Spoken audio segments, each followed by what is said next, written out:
Good morning guys, it's all about economics में आप सबका स्वागत है। आशा करता हूँ कि आप बहुत बढ़िया होंगे। आज का हमारा टॉपिक है money supply and it's measurement.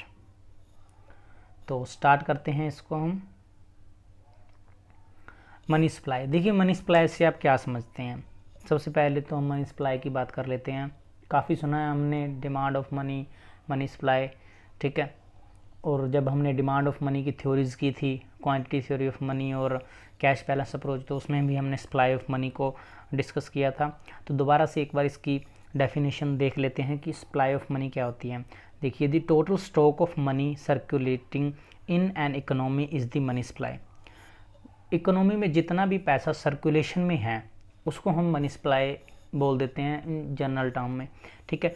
The circulating money involves the currency, printed notes, money in deposit accounts and in the form of other liquid assets।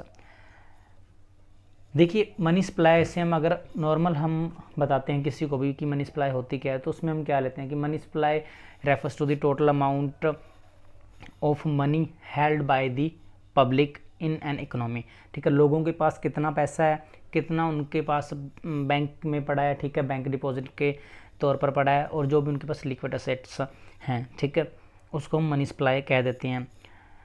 लेकिन ये बहुत ही नैरो डेफिनेशन है मनी सप्लाई की, ठीक है, क्योंकि इसमें currency with the public and demand deposit with the public सिर्फ यही आता है। लेकिन ये मनी सप्लाई की फुल डेफिनेशन नहीं है। पूरी तरह से मनी सप्लाई को समझने के लिए हमें थोड़ा और इसको डीप में देखना पड़ेगा कि मनी सप्लाई आखिर है क्या, ठीक है। जो हमने अभी डिस्कस किया ऊपर, ये सिर्फ एक नैरो डेफिनेशन है मनी सप्लाई की। अब यहाँ पर 4 मेजर्स ऑफ मनी सप्लाई हैं, ठीक है। मनी सप्लाई को 4 पार्ट्स में डिवाइड किया गया है, 4 मेजरमेंट किए गए हैं, ठीक है। और ये कब से स्टार्ट किया गया था? ये किया गया था अप्रैल 1977 में। रिजर्व बैंक ऑफ इंडिया ने मनी सप्लाई को मेज़र करने के लिए 4 जो मेज़रमेंट के टूल हैं उनको यूज़ किया था, जिनमें M1, M2, M3 और M4 शामिल हैं। और इन सब को हम 1 बाय 1 डिस्कस करते हैं अभी। सबसे पहला है हमारे पास M1 major of money supply, जिसको नैरो मनी भी कहा जाता है, ठीक है। The money supply is the most liquid major of money supply as the money include in it can be easily used as the medium of exchange, that is as a mean of making payment for transactions. This is the narrow measure of money supply and is composed of the following items, ठीक है। देखिए, सबसे ज़्यादा liquid form है money supply की, क्योंकि इसे हम बहुत ही जल्दी मतलब कि यूज़ कर सकते हैं as a medium of exchange, ठीक है। क्योंकि इसमें जो कंपोनेंट हैं उनको भी हम डिस्कस करते हैं। क्या है? M1 is equal to C plus में DD प्लस में OD। C यानी कि currency with the public, DD यानी कि demand deposit with the public in the commercial and cooperative banks, and OD यानी कि other deposits held by the public with the Reserve Bank of India, ठीक है। और M1 को narrow money भी कहा जाता है। कई बार आपसे किसी भी एग्जाम में क्वेश्चन पूछा जाता है कि what is the narrow money of money supply, ठीक है। तो वहाँ पर आपको पता होना चाहिए कि नैरो मनी जो है वो M1 को कहा जाता है, ठीक है। तो इस चीज़ को आप खास ध्यान रखिए। नैरो मनी यानी कि M1 जो है, M1 is equal to C plus में DD प्लस में OD, ठीक है। यहाँ तक क्लियर होगा आपको।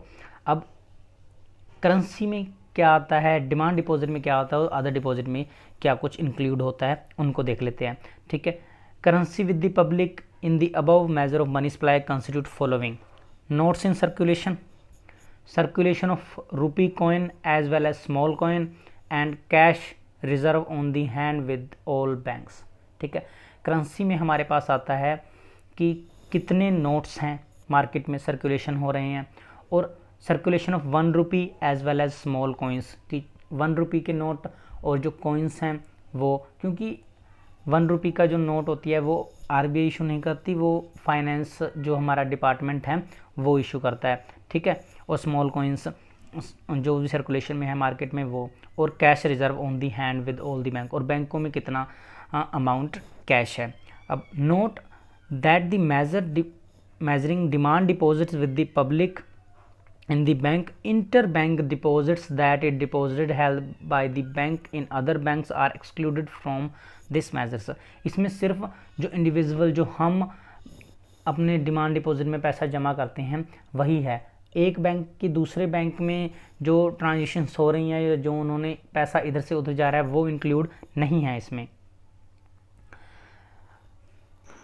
और डिमांड डिपॉजिट जो है, डिमांड डिपॉजिट में हमारे वो डिपॉजिट्स होते हैं जो हम बैंकों में जमा करते हैं एज अ डिमांड डिपॉजिट, जिनको हम चेक से इजीली विड्रॉ कर सकते हैं, ठीक है। और other deposit of the Reserve Bank of India, reserve Bank of India के पास जो डिपॉजिट्स होते हैं उनमें क्या क्या इंक्लूड होता है, उनमें होता है deposit of institution such as UTI, IDBI, IFCI, NABARD, ठीक है।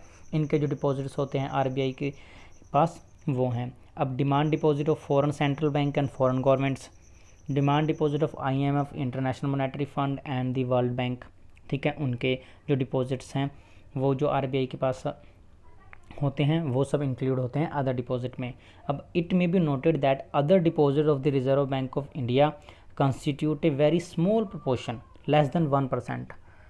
जो हमारा अदर डिपॉजिट है वो टोटल मनी सप्लाई का बहुत ही छोटा सा पार्ट होता है, लेस देन 1% लिया जा सकता है इसको।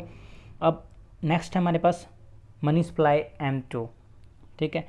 M2 is a broader concept of money supply in the India than M1, ठीक है। M1 से थोड़ा सा बड़ा कॉन्सेप्ट है M2। In addition to the 3 items of the M1, the concept of money supply M2 include saving deposits with the post office saving bank. इसमें M1 के जितने भी कंपोनेंट हमने पढ़े हैं C+ OD+ में DD, वो तो इंक्लूडेड हैं ही, इसके साथ ही saving deposit with the post office saving bank. Post office saving bank में जो हम सेविंग डिपॉजिट्स करते हैं सेविंग बैंक्स, तो वो सब भी इंक्लूड होता है इसमें, ठीक है, M1 के साथ।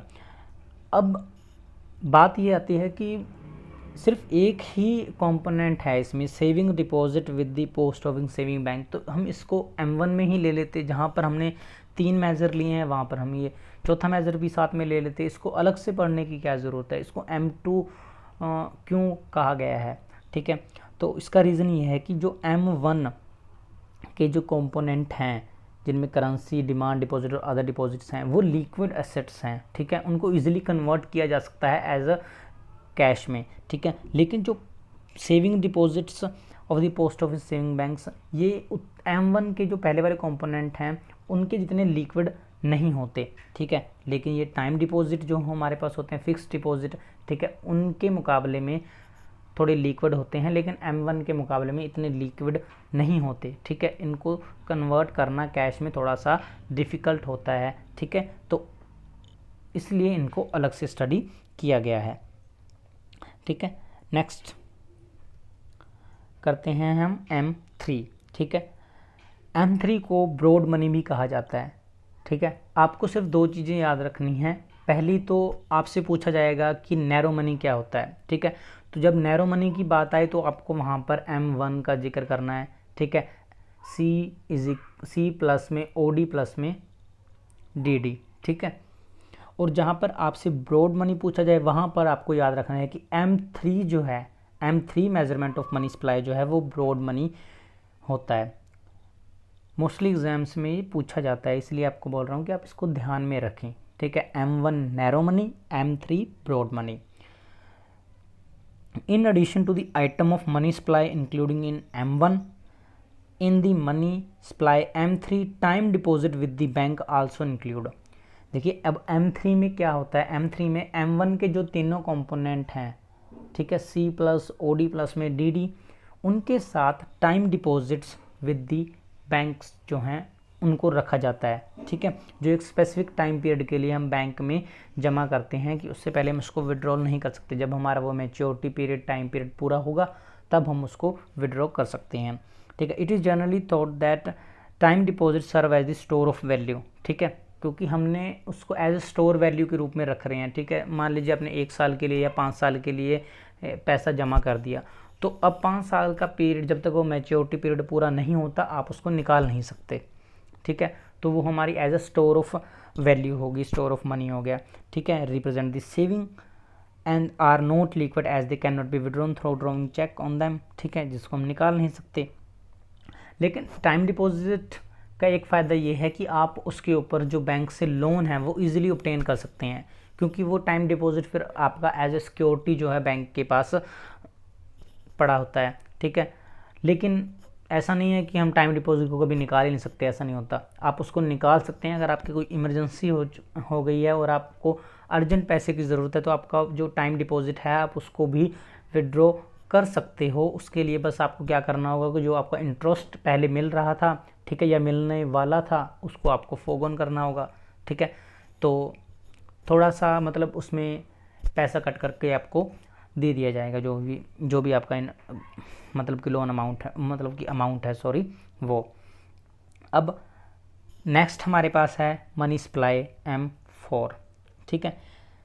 The major M4 of money supply include not only all items of M3 describe above but also the total deposits with the post office saving organisations. However this exclude contribution made by the public to the national saving certificate, ठीक है। M4 measure में M3 के जो सारे components हैं, जिनमें C plus में, OD plus में, DD प्लस में time deposit with the bank plus total deposit with the post office saving organisations, ठीक है। तो ये सब कंपोनेंट्स जो हैं वो इंक्लूड होते हैं M4 में। अब total deposit with the post of saving क्या होता है, ठीक है। पहले हमने जो सेविंग डिपॉजिट्स किया था पीछे, ठीक है, इसमें टोटल डिपॉजिट है, इसमें सेविंग डिपॉजिट्स भी हैं, आपके टाइम डिपॉजिट भी हैं, पोस्ट ऑफिस ऑर्गेनाइजेशन की जितनी भी सेविंग स्कीम्स हैं, ठीक है, वो सभी इंक्लूड होती हैं M4 में, ठीक है। अब इसमें क्या चीज़ शामिल नहीं है वो देखिए, the exclude contribution made by the public to the national saving certificate. National saving certificate जो एक स्कीम है पोस्ट ऑफिस के द्वारा चलाई जाती है, उसमें जो सेविंग होती है उसको इंक्लूड नहीं किया जाता इसमें M4 में। इसके अलावा जो सारी सेविंग स्कीम्स हैं, चाहे वो सेविंग डिपॉजिट हैं, चाहे वो टाइम डिपॉजिट है, फिक्स डिपॉजिट है, वो सभी जो है इंक्लूड होते हैं इसके अंदर, ठीक है। तो let us summarise the 4 concept of money supply as used by the Reserve Bank of India following, ठीक है। अब आप इसको एक टेबल से समझिए। Money supply and its determinant को आप एक टेबल के थ्रू दिखा सकते हैं। जैसे कि हमारे पास है मनी सप्लाई, जिसमें आपके चारों मेजरमेंट हैं M1, M2, M3, M4, ठीक है। तो M1 में हमारे पास क्या है, हमारे पास है C प्लस में, OD प्लस में, DD, ठीक है, जिनमें हमारे पास आता है करेंसी, C यानी कि करेंसी, DD यानी कि डिमांड डिपॉजिट, और OD यानी कि other deposit of the RBI, ठीक है, M1।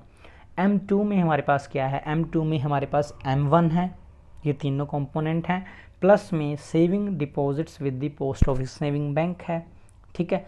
और M3 में हमारे पास क्या है, M1 के सारे कंपोनेंट प्लस में time deposit with the saving with the bank, sorry, ठीक है। और M4 में हमारे पास क्या है, M4 में हमारे पास है M3 प्लस में total deposit of saving post office savings organisation excluding NSG, national saving certificate, ठीक है।